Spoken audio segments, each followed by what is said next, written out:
Antes do relato de hoje, sugestão de Stephanie Araújo, vale a pena mencionarmos alguns fatos sobre a Netflix, galera.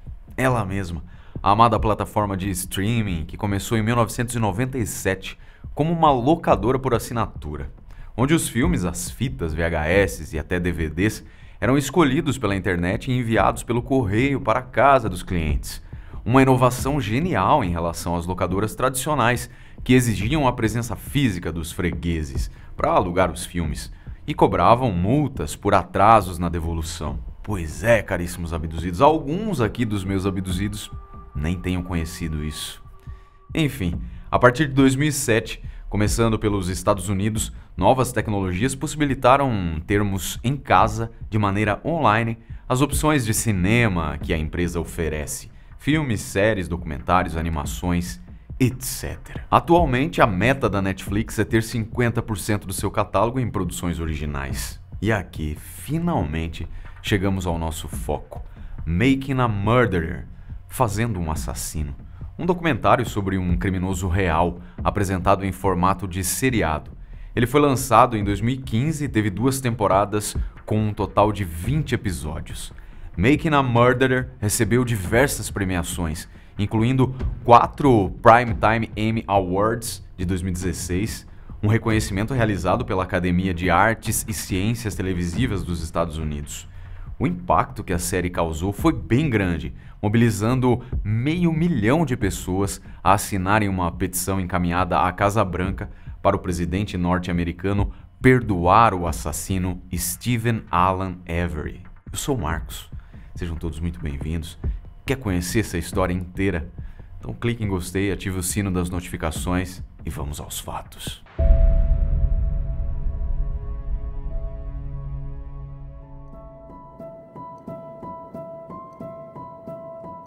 Nascido em 9 de julho de 1962 em Two Rivers, uma pequena cidade do estado de Wisconsin, ao norte do país, Steven Alan Avery é filho de Alan e Dolores Avery. Segundo sua mãe, ele frequentou escolas públicas para crianças mais lentas e seus registros escolares, apresentados anos mais tarde em sua defesa, mostraram que seu quociente de inteligência era muito baixo e ele mal funcionava na escola. No início da década de 80, antes de completar 20 anos de idade, ele foi condenado a 2 anos de prisão por roubar um bar, porém foi solto antes de concluir sua pena. Isso somente para ser preso em 82 por crueldade animal, depois de derramar óleo em seu gato de estimação e incendiá-lo enquanto estava se divertindo com um grupo de amigos. Apesar dessa vida turbulenta, em 24 de julho de 1982, ele se casou com Lori Mathisen, uma moça que já tinha uma criança. E nos anos seguintes, juntos, eles tiveram 4 filhos, Rachel, Jenny e os gêmeos Steven e Will. Em janeiro de 1985, quando estava em liberdade, ele colocou a vida de sua prima Sandra Morris em risco, ao dirigir perigosamente, e também a ameaçou de morte com uma arma de fogo. Supostamente, a causa desse episódio foi a moça falar a outras pessoas sobre o comportamento sexualmente depravado e exibicionista de Steven. Por esses crimes, incluindo o porte de arma, totalmente ilegal a um condenado incondicional, ele recebeu uma pena de 6 anos. Meses mais tarde, em 29 de julho de 85, Penny Bernstein, de 36 anos, foi atacada e agredida sexualmente enquanto corria ao longo de uma praia no lago Michigan. O agressor, segundo Penny, era um homem de cabelos desgrenhados, usando uma jaqueta de couro e armado com uma faca. Ele a arrastou para uma área arborizada onde o crime ocorreu. Ali, a moça foi cruelmente espancada e deixada para morrer. Contudo, ela sobreviveu ao ser socorrida e levada a um hospital. Assim, ela conseguiu descrever o estuprador para a delegada Judy Vorak, que era justamente uma amiga de Sandra Morris, a prima de Steven. A partir de conversas entre as mulheres e o marido de Sandra, também policial, pensou-se que a descrição do estuprador era compatível com a de Steven. Então, uma foto dele foi incluída em uma lista de 9 fotografias que foram apresentadas à vítima, que, inclusive, ainda estava hospitalizada. Penny o reconheceu como seu agressor Identificação esta que ela repetiu posteriormente na delegacia ao vivo, quando Steven estava junto a outros homens, de porte e aparência semelhantes aos dele. Ele sempre se declarou inocente e lutou por sua liberdade. Um recibo de uma loja e testemunhas confirmaram que Steven estava a 50 quilômetros de distância com sua esposa e filhos. Porém, com base no testemunho e na identificação realizada pela vítima, bem como pela história de vida do suspeito, em 10 de março de 1986, o juiz Fred Housewood condenou Steven Alla Avery a 32 anos de prisão, sem direito à liberdade condicional, pois não ocorreu a sua admissão de culpa. Seus advogados entraram com recursos em 1987 e depois em 1996, porém ambos foram negados. Então, abduzidos, até esse ponto da história, nada muito original. Um rapaz desajustado seguindo um caminho de criminalidade e suas consequências, até que as coisas mudaram. Com base nos apelos de Steven, o projeto Inocência de Wisconsin, em 2002, trabalhou para exonerá-lo desse crime, com um recurso indisponível lá em 1985. O exame comparativo de DNA de fios de cabelo do agressor que ficaram na roupa da vítima. Os resultados apontaram que o criminoso do caso de Penny Bierstein seria Gregory Allen, que tinha uma longa ficha criminal em 4 estados e tinha sido preso 3 vezes por crimes violentos e relacionados a drogas, inclusive um sequestro e agressão sexual em 1995, ou seja, 10 anos depois do caso de Penny. Assim, a condenação de Steven foi considerada injusta, seu julgamento foi anulado e ele foi liberado da instituição correcional Stanley em 11 de setembro de 2003. Durante o período em que esteve preso, sua esposa pediu o divórcio e sua família também se afastou de Steven. Porém, o caso de sua condenação injusta atraiu atenção generalizada, tanto que Mark Gundrum, presidente republicano do Comitê Judiciário da Assembleia de Wisconsin, movimentou uma força-tarefa para recomendar melhorias no sistema de justiça criminal do estado, para diminuir a probabilidade de futuras condenações injustas. As recomendações incluíam novos protocolos de identificação de testemunhas oculares e novas diretrizes para interrogatórios de suspeitos e testemunhas, e coleta e armazenamento de provas materiais. As recomendações foram transformadas em uma legislação que ficou conhecida como Lei de Avery. Ela foi aprovada e assinada em 31 de outubro de 2005. Isso mesmo, meus caros. Ele passou de bandido a homenageado com uma lei com seu nome. Fantástico ou não? E, como é habitual nesses casos de erros judiciais, em 12 de abril de 2004, Steven entrou com uma ação civil contra o Estado, incluindo o xerife Thomas Kokorek e o promotor Dennis Vogel, que estiveram envolvidos 18 anos antes no caso que o levou à cadeia.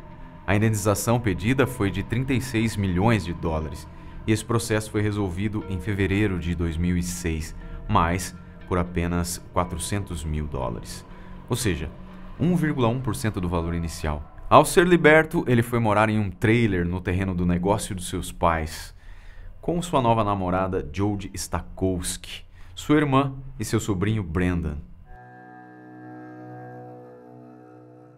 Após essa vitória marcante e o retorno à liberdade, também a promulgação de uma lei com seu nome e a perspectiva de uma indenização financeira milionária pela sua prisão injusta, um acontecimento insólito ocorreu envolvendo-o novamente com a lei. Foi em 31 de outubro de 2005 que Teresa Albach, uma fotógrafa freelancer de 25 anos, visitou o Avery Salvage Yard, que é o negócio da família de Steven, um tipo de ferro velho ou desmanche de carros. Teresa estava lá profissionalmente para fotografar uma minivan para a revista Auto Trader, e o que sabemos é que ela chegou por volta das 14h30 e não foi mais vista com vida novamente. Na verdade, naquele dia ela tinha 3 compromissos para fotografar veículos à venda em nome daquela revista, e sua última parada do dia foi em Avery, que era gerenciada pelos 2 irmãos de Steven, o Ian e o Charles. No dia 3 de novembro de 2005, soou o alarme com o registro do desaparecimento da moça, feito pela mãe dela.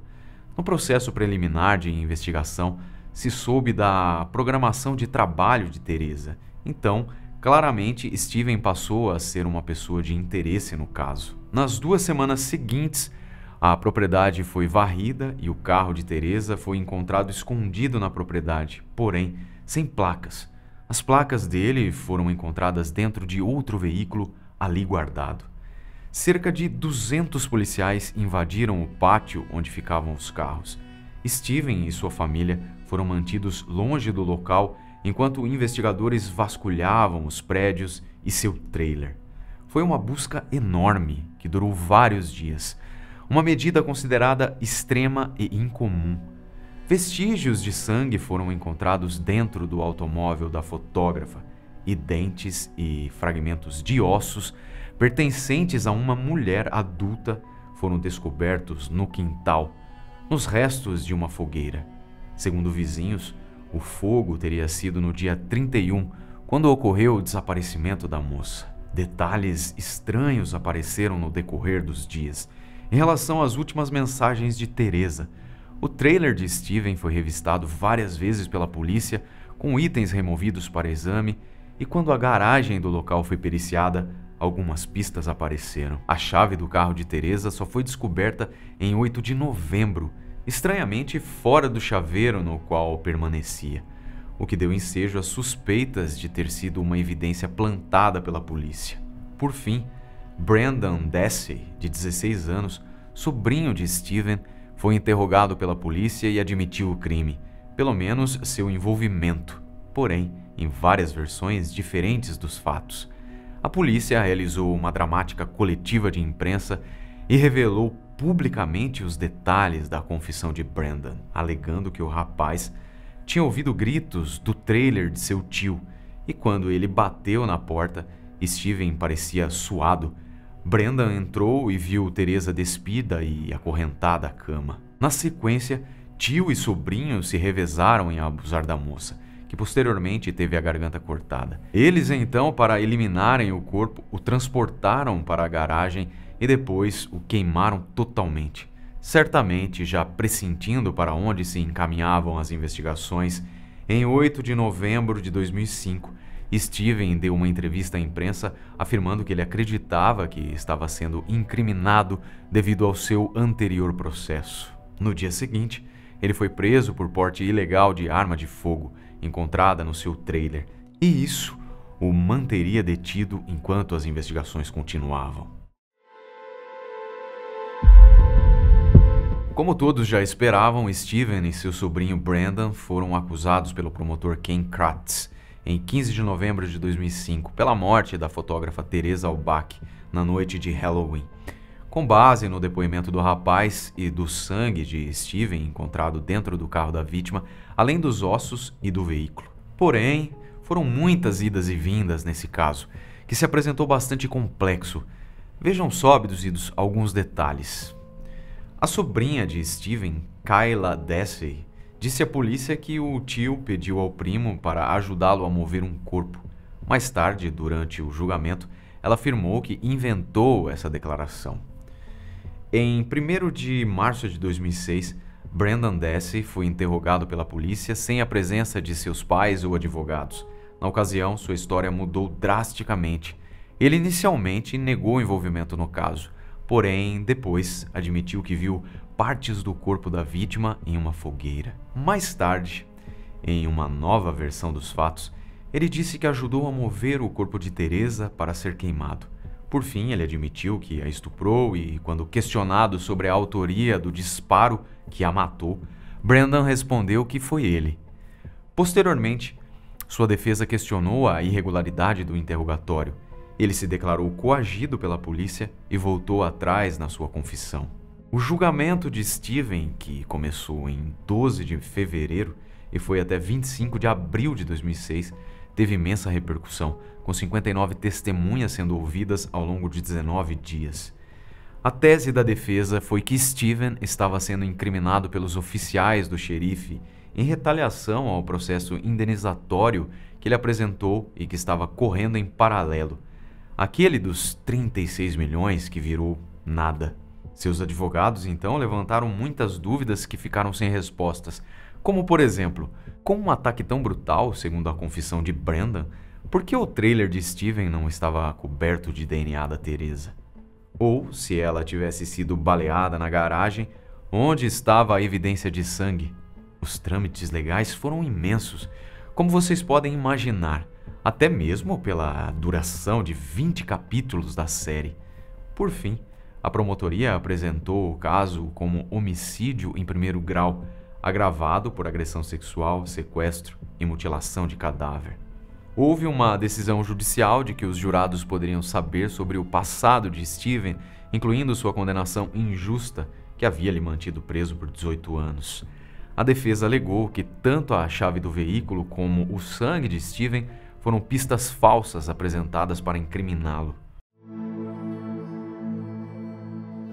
Em 25 de abril de 2007, Brendan Dassey, de 17 anos, foi considerado culpado de agressão sexual, participação no homicídio e mutilação de cadáver, e assim foi condenado à prisão perpétua, com chance de liberdade condicional em 2048, após cumprir 41 anos. Steven Avery, com 44 anos, foi considerado culpado de homicídio intencional, além de ser um criminoso em posse de uma arma de fogo, uma reincidência, mas ele foi absolvido da mutilação do corpo de Teresa. Sua condenação foi prisão perpétua sem possibilidade de liberdade condicional. Em 2009, ou seja, 2 anos após esse caso, o promotor Ken Kratz foi acusado por 3 mulheres de assédio e intimidação. Com isso, ele renunciou ao seu cargo no ano seguinte. Claro que, apesar disso ser um assunto totalmente separado do julgamento de Steven, levantou dúvidas sobre o seu caráter e possível desonestidade no caso que relatamos. E cabe aqui ainda uma consideração que a vida de Ken Kratz foi ladeira abaixo, quando mais tarde ele foi novamente denunciado por conduta indevida e teve de admitir publicamente que era dependente de medicamentos, viciado em sexo e outras coisas. Os advogados de Steven peticionaram um novo julgamento, porém isso foi negado pelo 2º Tribunal Distrital de Apelações. Várias outras tentativas de reverter as condenações de tio e sobrinho foram realizadas, porém a revisão dos casos foi recusada. Em 2015, 16, 17 e 18, o projeto Inocência, responsável pela sua liberdade em 2003, em conjunto com seus advogados, tentou diversas abordagens jurídicas para a inclusão de novas provas, em especial o laptop da família de Steven, bem como a exclusão de provas de locais não contemplados nos mandados de busca. Interessante que das 174 exonerações de culpa obtidas pelo projeto Inocência desde 2006, Steven Alan Avery foi o único a ter sido acusado de um crime violento após a libertação. O mesmo trabalho foi realizado para tentar a liberdade de Brendan, por meio de anulação do seu julgamento. Contudo, todas as petições foram negadas e as portas permanecem fechadas. Ou seja, os promotores estaduais do estado de Wisconsin arquivaram os documentos, se opondo à libertação de Steven e Brendan. O argumento é que deve prevalecer o interesse da segurança pública, e assim as condenações devem ser mantidas. O documentário Making a Murderer foi elaborado durante 10 anos, desde 2005, quando as cineastas Laura Richard e Moira Demos leram um artigo do New York Times sobre o caso da condenação injusta de Steven no caso de Penny Bierstein. Então, quando ele foi lançado pela Netflix em 2015, muitas outras coisas já haviam ocorrido, incluindo essa nova acusação, julgamento e prisão. Como citamos, a repercussão da série em 2015 foi muito grande e milhares de pessoas convencidas na inocência de Steven, no caso da morte de Teresa Halbach, assinaram uma petição que chegou à presidência em dezembro de 2015. O objetivo era o envolvimento do presidente Barack Obama, contudo a Casa Branca declarou: o presidente não pode perdoar uma ofensa criminal de um estado. E assim, terminamos o caso de hoje, espero que tenham gostado. Deixe seu like, muito obrigado pela sua companhia e até o próximo episódio.